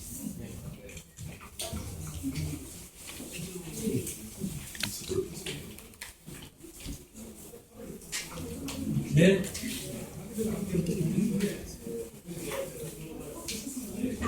어디서 사는지 알아요? 배랑 배터리 같은데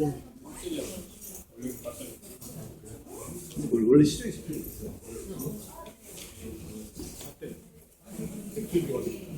배터리 말고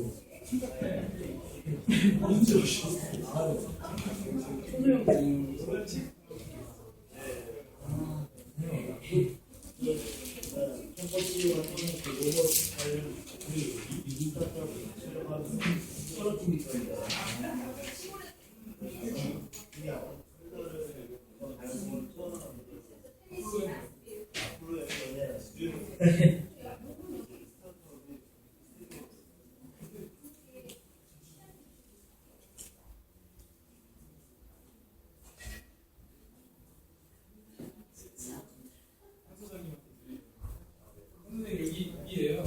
그냥 통으로 가져가겠습니다. 여기가 삼정 호텔이고 이 뒤쪽 뒷길에 A라고 되어 있는. 네, 여기가 삼정 호텔. 여기가 3, 5 뭐라는 건데 기억이 안 나. 아니요, 중국집이에요. 몇 시? 6시. 좀 전에 오시면. 네.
그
술